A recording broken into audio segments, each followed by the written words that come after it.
We are digging into the deep dive with Haley Lytle around building your morning revenue engine. Dude, you can sleep till fucking 8 a.m. Get up, just go have some coffee, watch some reality TV, take the dogs out, go hang out with your partner, all while your automated email system is doing all the work.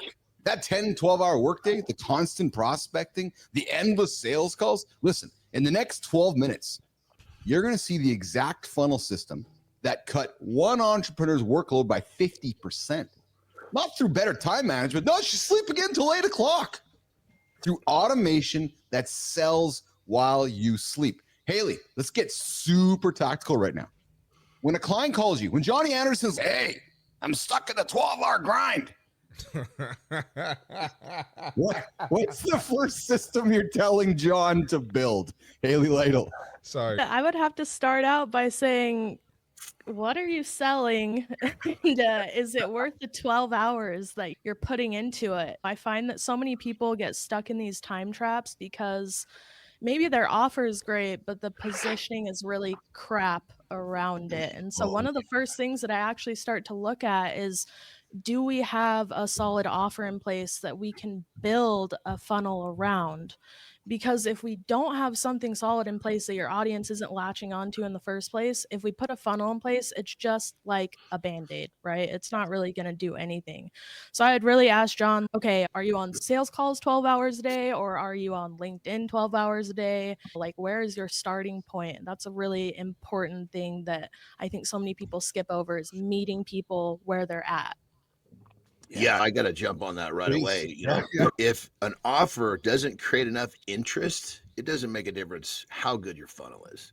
If the interest is high enough, a lot of times you'll find it's not even about how much you're asking for it. But if you said, hey, you went into a busy New York street and you had a Ferrari, took the keys, you said, next guy that gives me 10 grand in cash can have this. The value is so high. It's such an interesting situation. People that don't have the 10 grand will go find that money and try to take advantage of the situation because the interest level is so high. So if you don't have a highly interesting offer, none of this other shit matters. Yeah, it's so true. It's so true. I feel like a big part that I have to come in and help these people with is, okay, if the offer is, there, then it's really about positioning that messaging well enough that we get more people onto it. And that's where the lead magnet really comes in. That's what we're really looking to build first, is something that gets more of your audience interested in what you're doing. Yeah. Good morning, Joe Fontana. I see you there in the comments. Good morning, Rick Koletke. I see you. Love Haley Lytle's process to eliminate questions and concerns before your sales call. Haley, question from Rick, a question from the comments here. And no, Nation, Johnny's got a lifestyle tip coming up, but I have a lifestyle tip coming up as well, courtesy of Joe Fontana.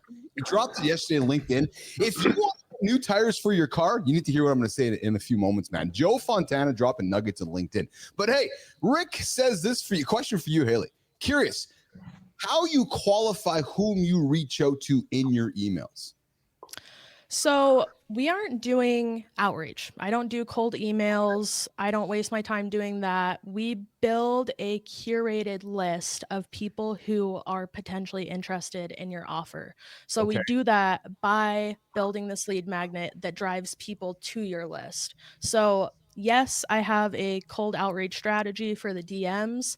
I would say, though, that 75% of my business comes inbound through my emails or through LinkedIn from people who are on my email list. And then just about 25% of it is outbound for people who maybe I'm like, hey, I saw you in my comments. Are you interested? And if they're not ready, then boom, I have a lead magnet that I can send them.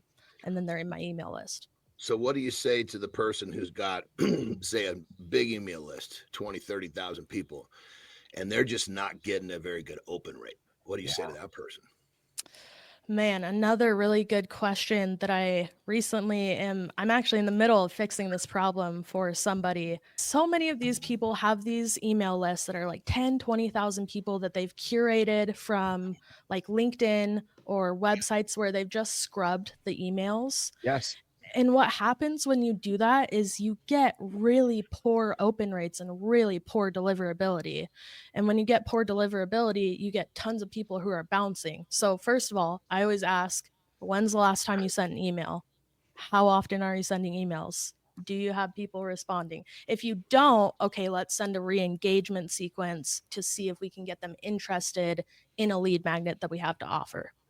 And what might a re-engagement sequence look like?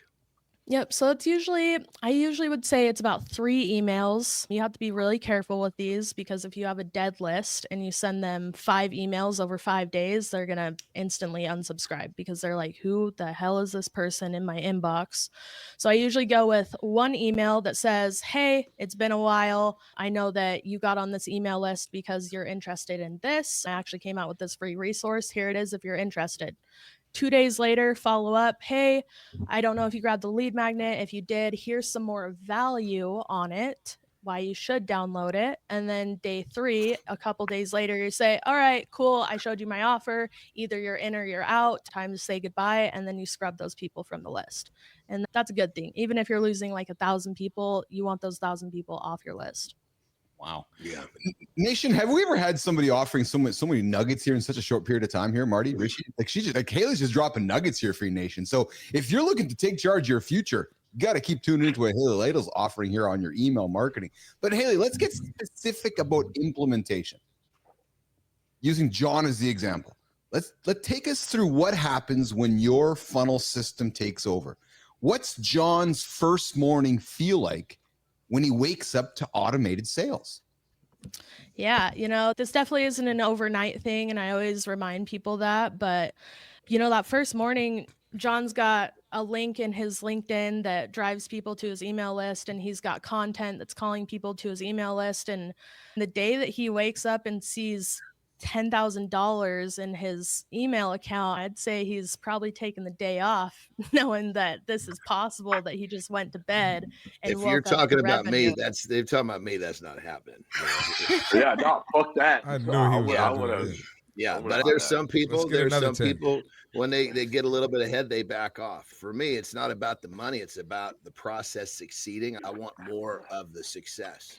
The money is just a gauge, just tells you, it's just a way to gauge your forward progression.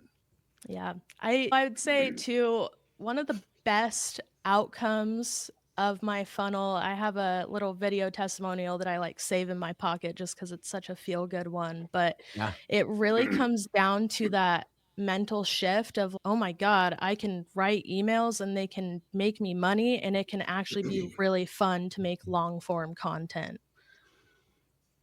Richie, I see you leaning into this. I could just, Marty, we've gotten to know Richie over time, and I can just see the smoke coming out of Richie's ears. The brain's just fucking processing in your head here, Richie. What are you thinking? I can hear Haley talking, and you're just taking it all in, and I don't see you scribbling notes. So what's on your mind as Haley's talking Richie Ingram?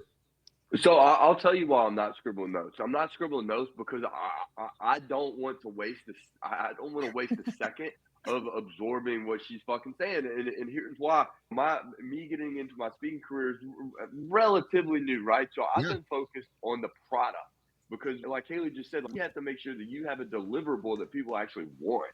And I've been focusing on the product. Now it's time for me to start doing this kind of thing. So I'm working on content creation. And look, I used to be in sales. I used to own a sales agency.